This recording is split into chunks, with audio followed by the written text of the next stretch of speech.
民法典让法律 easy 一点，让烦恼少一点。季节老板，小光啊，最近呢，我也有点心里闷闷的，因为啊，我在学校有个好朋友，那我看他最近为什么愁容满面，他跟我说，他妈妈在走斑马线的时候，他走到一半拿红灯了，那他以为呢有帝王条款，所以就慢慢走。结果就被车撞了。那现在怎么办？他们现在就是调解失败啊，然后呢正在诉讼中。那我现在就是不知道说帝王条款到底是什么。哎呀，这个说的好。我上次看到一则新闻哦，有人也是以为有帝王条款，结果被撞到之后被判败诉。这个帝王条款的问题啊，真是很麻烦哦。这个问题我们值得来好好研究一下。那当然要请教专家啦，民法典让法律 easy 点，让烦恼少一点。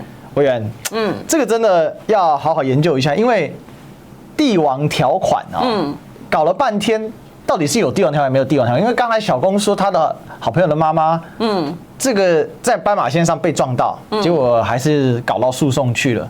然后我最近看到一个案例是这样，就是有一个女士她在就是走这个斑马线的时候，结果她被撞到。那她当然她是说她自己是绿灯的时候，但后来根据调查，她呢是在红灯的时候用小跑步，然后闯了这个平交道。那因为呢，当这个地方因为在捷运施工嘛，有挡住到视线，那路人呢，这个女士呢也没有第一时间反应，就被车子撞到了。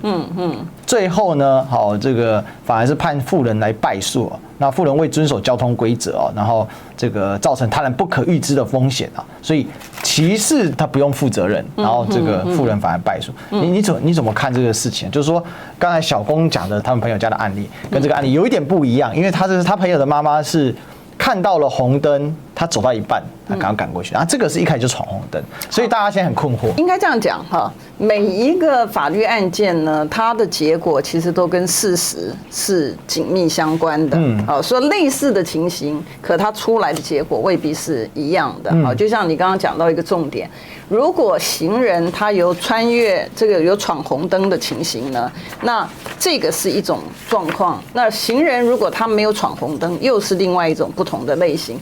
那我如果没听错的话，你讲的应该是在几年前在这个中华路发生的事情。那个时候呢，媒体的报道最近媒体报道的确是出来了出来就有提到说，大家一直以来都认为这个道路交通安全规则里面的103条，103条规定的是什么呢？103条规定的就是说，你汽机车你碰到了这个有行人要穿越的时候，法条就规定你要减速。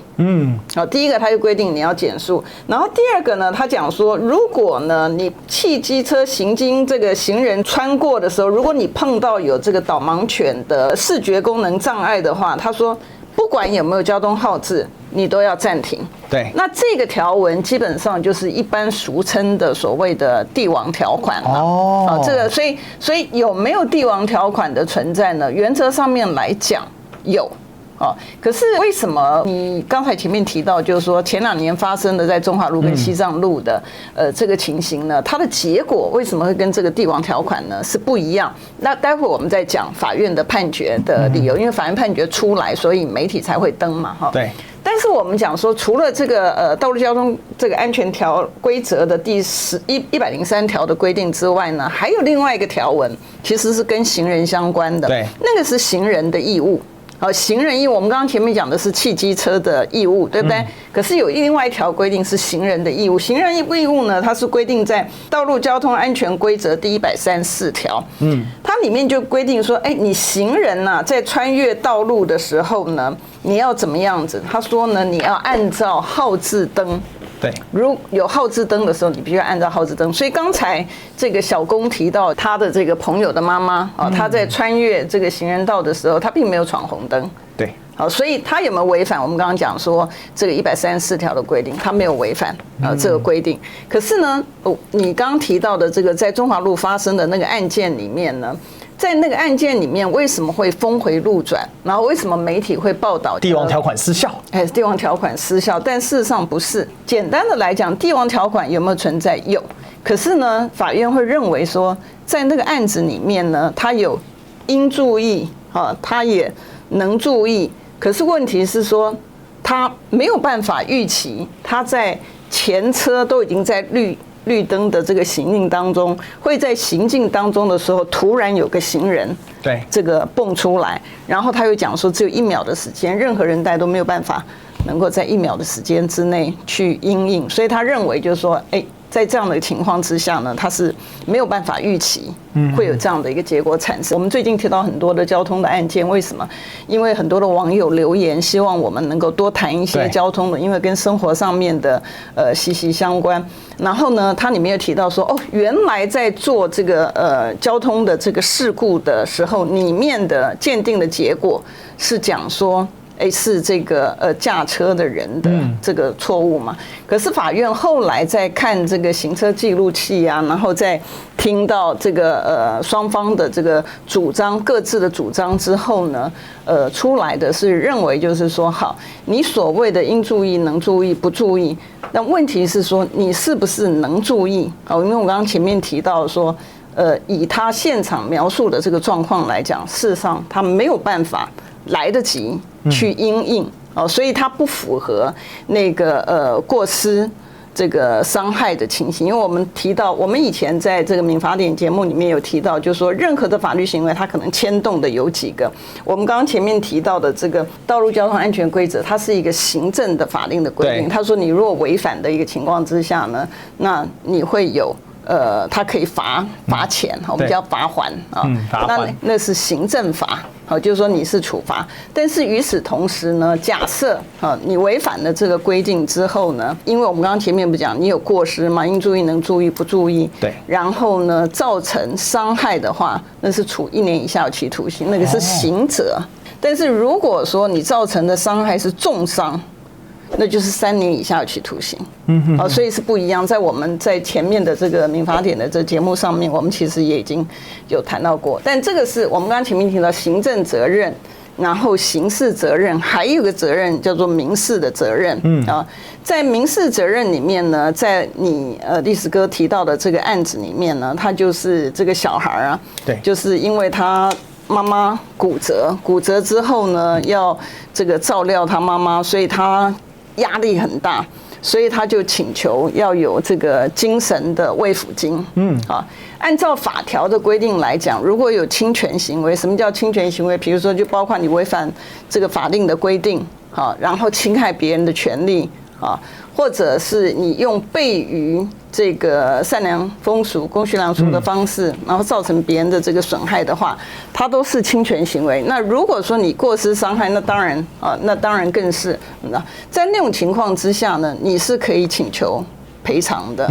那你所谓的请求赔偿呢，就是除了你实际上面的损害之外呢，你还可以请求精神的这个赔偿。那在你提到那个案例里面，我如果没记错的话，他其实请求的金额好像这个老太太呢请求的金额好像是130几万嘛。对。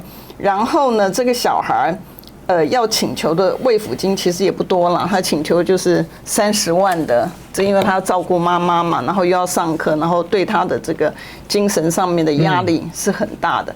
所以回到那个小公的那个案子里面来讲，如果他妈妈没有违反规定的话，可是他是走到一半转成红灯，这样算闯红灯吗？我觉得他走到一半，他变成红灯的时候，他只要快步继续走，因为你不能叫他走到一半的时候再折回来嘛，对不对？你知道，那跟那个一般的这个常情不符合嘛。所以如果他是已经走到一半的话，你不能怪他，你不能讲说他闯红灯，而且。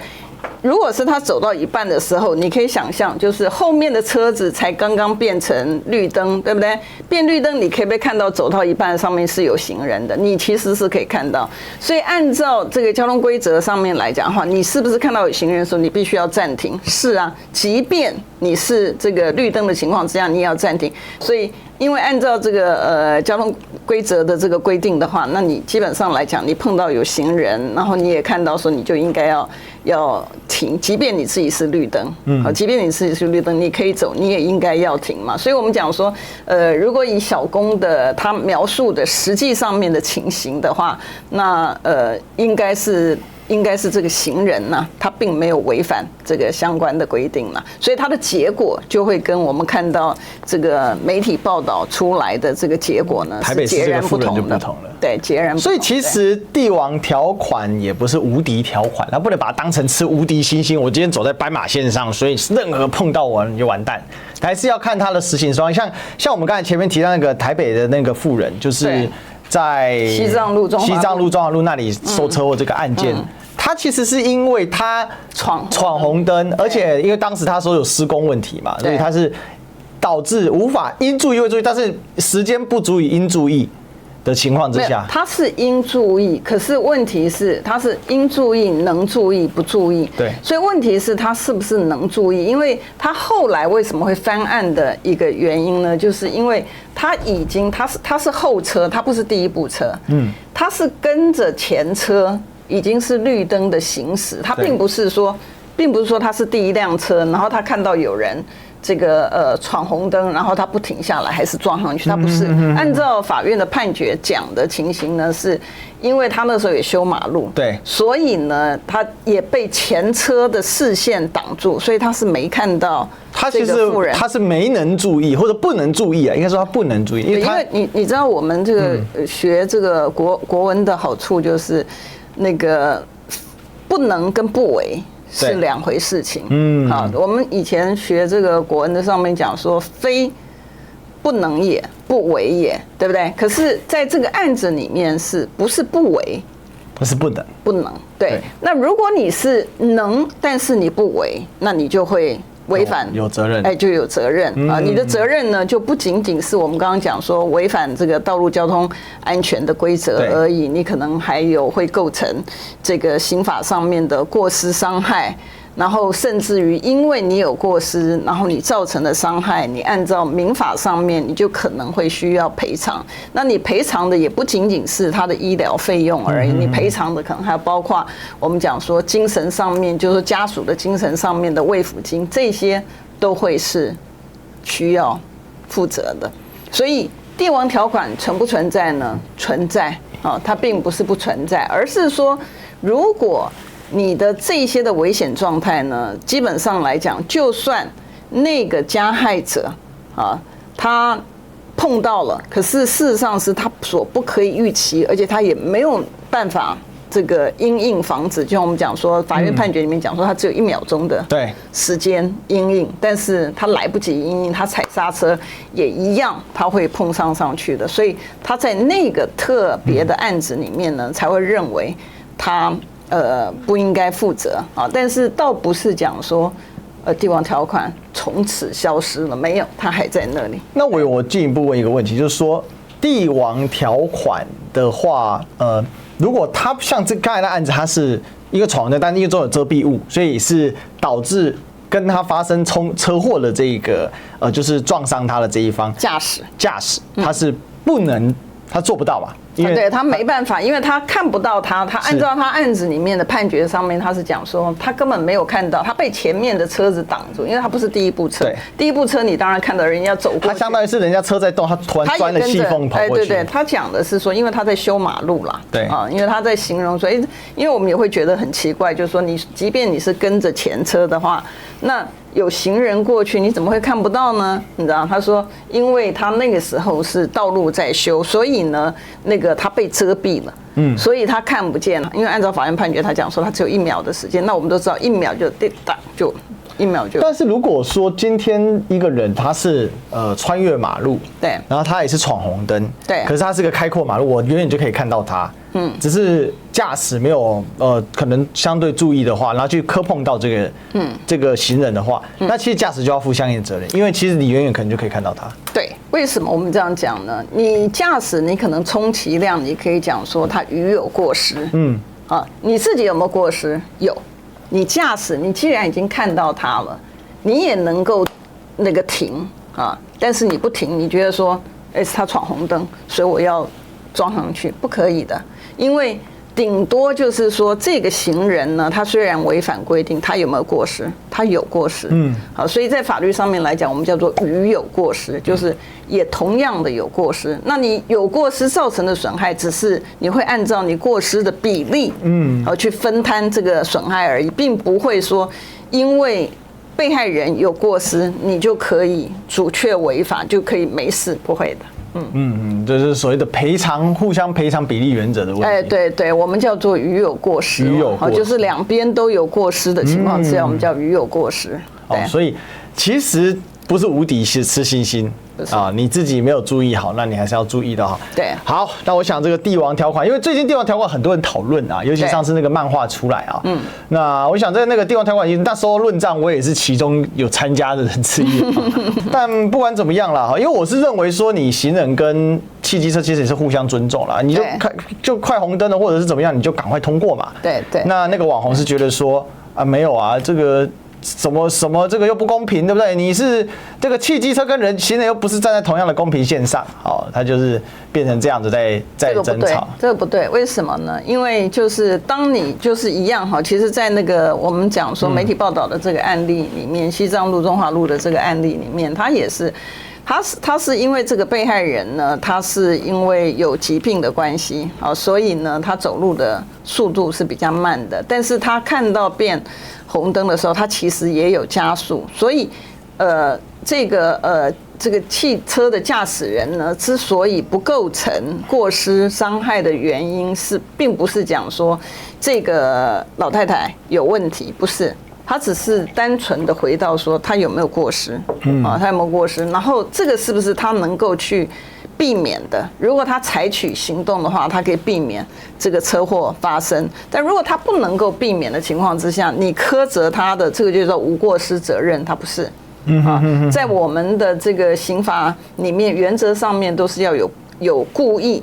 在特别的情况之下才会准许，就是过失的也构成有刑责。那不管是过失致死啊、过失伤害啊，那个都是在法条上面有很明文规定说，你有应该注意，能够注意，但是你就是不注意啊，就是非不能也不为也，就是你可以去避免这个损害的发生，但是你不去，那你也可以看得到的，那这个你就可以归责。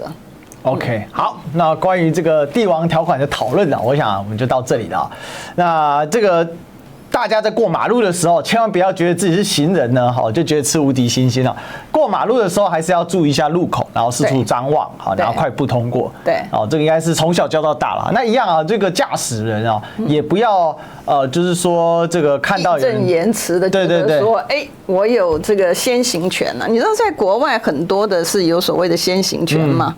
路人都有那个先行权，在国外有考驾照的人应该都知道这个先行权的这个概念。路人有先行权啊，那这个跟我们的这个道路交通安全规则也是一样的概念，就是说你的汽机车，因为毕竟民主国家人民是最大的嘛，但是呢，也没有大到说你可以为非作歹啊，人跟大彼此之间都是要相互的尊重了啊，只要你守法。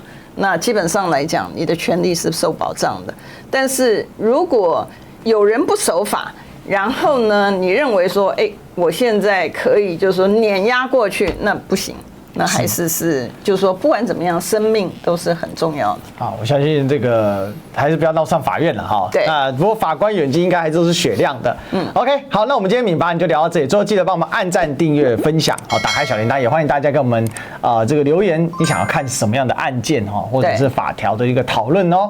OK， 好，那我们现在上面时间是周二晚上的8点在桂纶镁的频道然后呢，这个周三的中午12点在我们频道。那如果有花絮的话呢，会在桂纶镁的频道我们这边呢就没有上所以大家呢还是要赶快去订阅订阅起来。那我们就下一期再相见。我们今天谢谢委员，谢谢历史哥，谢谢观众朋友的收看，大家拜拜，拜拜。